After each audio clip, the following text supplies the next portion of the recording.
Assalamualaikum warahmatullahi wabarakatuh. Perkenalkan, nama saya Tiara Dwi Larasati dengan NIM 1082336 selaku moderator yang akan memaparkan hasil diskusi kelompok kami yang berjudul Analisis Tata Ruang RSUD KRMT Wongsonegoro Semarang berdasarkan zonasi risiko infeksi dan regulasi. Kami dari kelompok 3 yang beranggotakan Aksendo Fairuz Zaidan dengan NIM 108230002, Ananda Dwi Nofsa Fitri dengan NIM 108230005, Kristina Elita Lusiawati dengan NIM 108230011, Lili Anggola Mekararti dengan NIM 108230022, Nazra Aulia Anissa Usabrina dengan NIM 108230031, Syarafina Maila Ivana Putri dengan NIM 108230035, dan Tiara Dwi Larasati dengan NIM 108230036. Pendahuluan.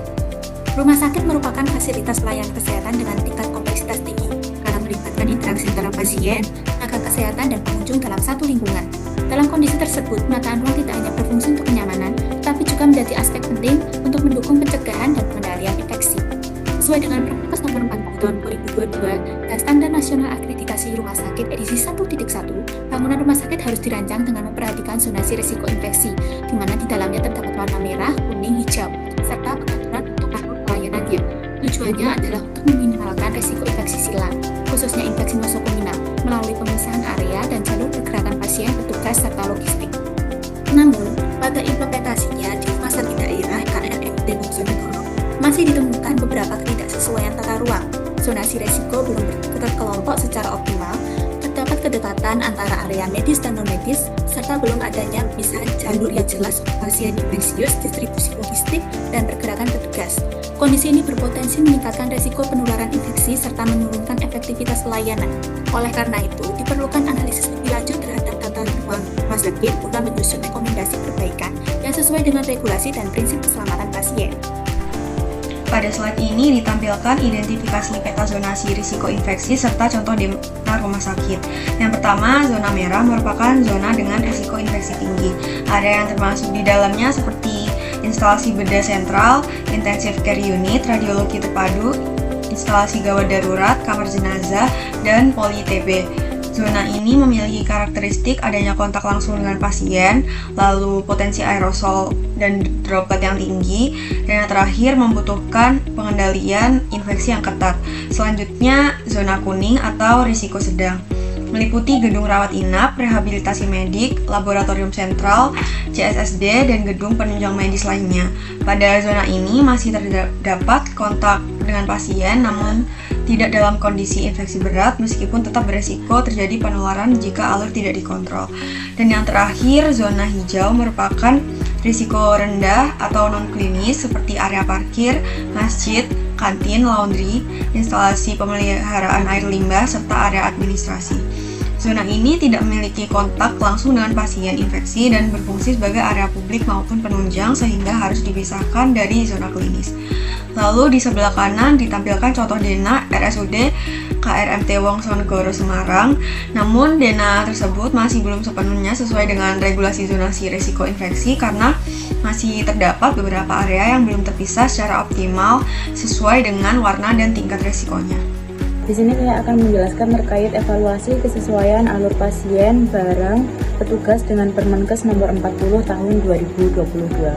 Yang pertama ada aspek dari zonasi risiko infeksi, ada merah, kuning, hijau. Ini sebagian sesuai karena apa?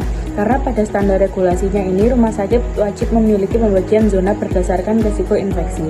Sedangkan kondisi pada denahnya sudah ada pengelompokan fungsi ruang namun masih sebagian, sehingga belum ada pembatas fisik yang tegas. Kemudian dari aspek pemisahan zona merah atau infeksius, ini tidak sesuai karena pada standar regulasi area infeksi ini harus terpisah dan terkendali, sedangkan pada kondisi denahnya zona merahnya masih tersebar yang menyebabkan berpotensi adanya infeksi silang.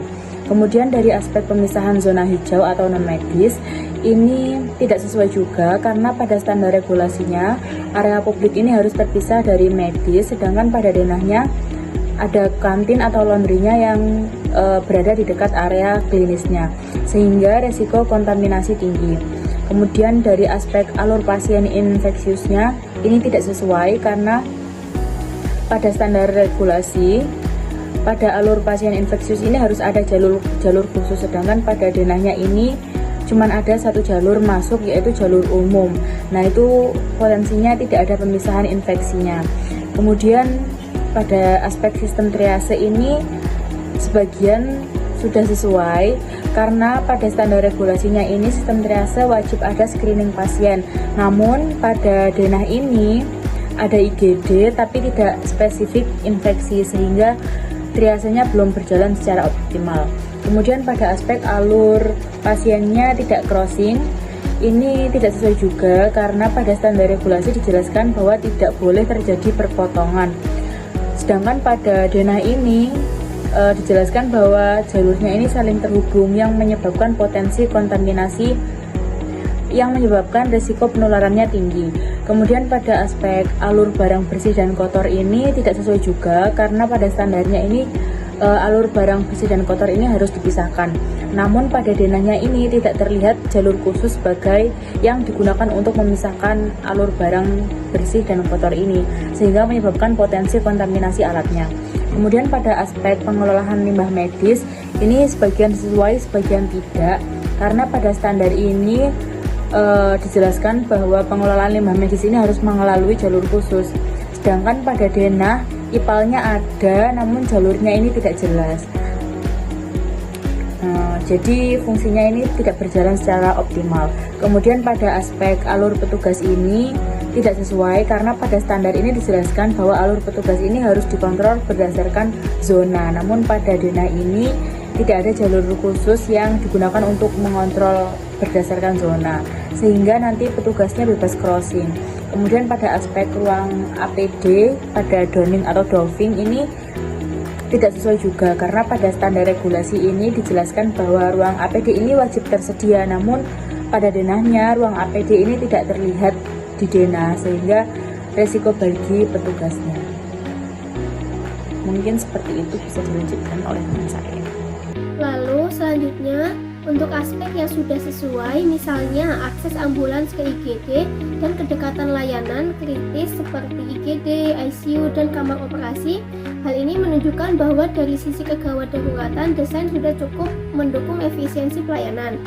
Namun, terdapat beberapa ketidaksesuaian cukup krusial. Contohnya pada ventilasi dan pengendalian udara, di mana belum terlihat adanya sistem kontrol seperti tekanan negatif, sehingga berisiko terhadap penyebaran infeksi. Selain itu, pemisahan akses antara publik dan pasien masih bercampur, yang seharusnya dipisahkan untuk menjaga alur dan keselamatan. Hal yang sama juga terjadi pada sirkulasi internal rumah sakit yang masih overload, sehingga dinilai tidak efisien. Dari sisi pendukung, seperti signage dan identifikasi zona juga belum terlihat jelas, sehingga berpotensi membingungkan pengguna. Kemudian, untuk pengendalian infeksi secara keseluruhan, implementasinya belum optimal dan masih terdapat banyak gap sistem. Sehingga dapat disimpulkan bahwa meskipun beberapa aspek sudah sesuai, secara keseluruhan tata ruang dan alur masih perlu perbaikan, terutama pada pemisahan jalur, sistem ventilasi, dan pengendalian infeksi agar memenuhi standar regulasi dan meningkatkan keselamatan.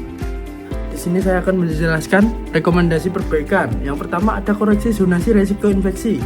Zonasi perlu disesuaikan kembali dengan fungsi ruang dengan pembagian yang jelas antara zona merah, kuning, dan hijau, serta diperjelas batas antar zona melalui penghalang fisik atau penataan ulang untuk mencegah infeksi silang. Yang kedua, penyesuaian penempatan area. Penempatan ruang perlu ditata ulang agar area dengan risiko berbeda tidak berdekatan langsung, serta area non medis ditempatkan di bagian tepi rumah sakit untuk memperjelas fungsi dan meningkatkan keamanan. Yang ketiga, penataan zona transisi. Perlu ditambahkan zona penyangga antar zona serta pengaturan akses yang lebih terbatas guna mengurangi risiko kontaminasi saat perpindahan antar area.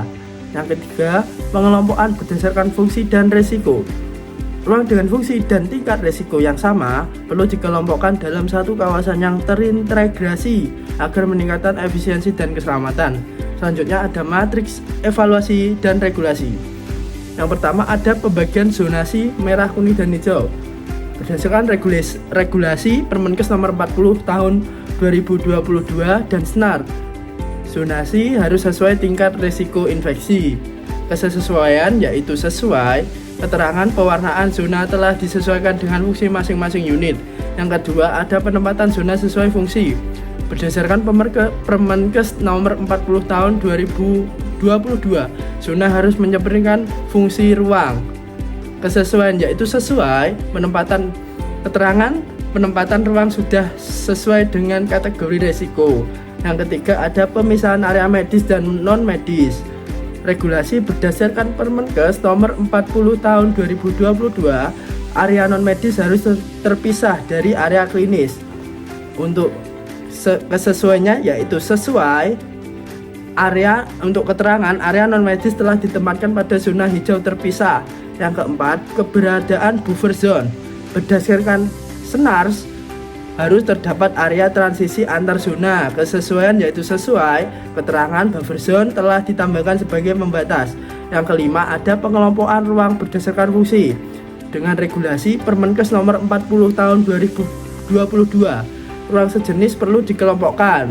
Untuk kesesuaian yaitu sesuai, untuk keterangan, ruang telah dikelompokkan sesuai fungsi dan tingkat risiko. Yang keenam atau terakhir, penempatan area risiko tinggi. Untuk regulasinya yaitu Permenkes nomor 40 tahun 2022. Untuk area risiko tinggi harus terkontrol. Untuk kesesuaian yaitu sesuai dan keterangan zona merah telah terpisah dari area publik. Redesain peta zonasi berdasarkan regulasi.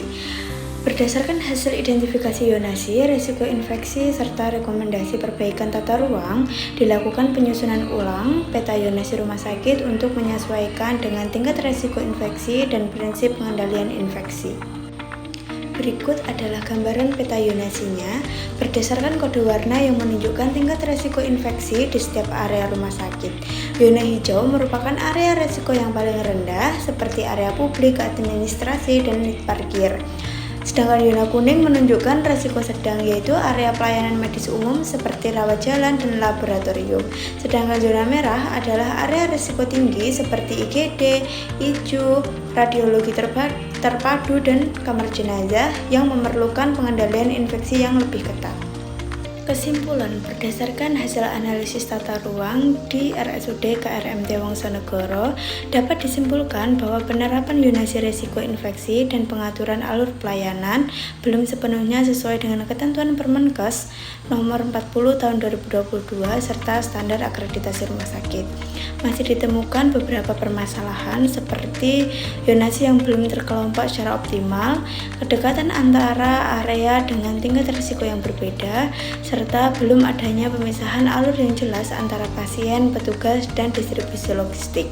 Kondisi ini berpotensi meningkatkan risiko infeksi silang dan menurunkan efektivitas pelayanan. Melalui evaluasi yang dilakukan, diperlukan perbaikan berupa penyesuaian zonasi risiko, penataan ulang penempatan ruang, penambahan zonasi transisi, serta pengelompokan ruang berdasarkan fungsi dan tingkat risiko. Redesain zonasi yang diusulkan diharapkan mampu meningkatkan keselamatan pasien, mendukung program pencegahan dan pengendalian infeksi atau PPI, serta menciptakan pelayanan rumah sakit yang lebih efektif dan sesuai dengan regulasi.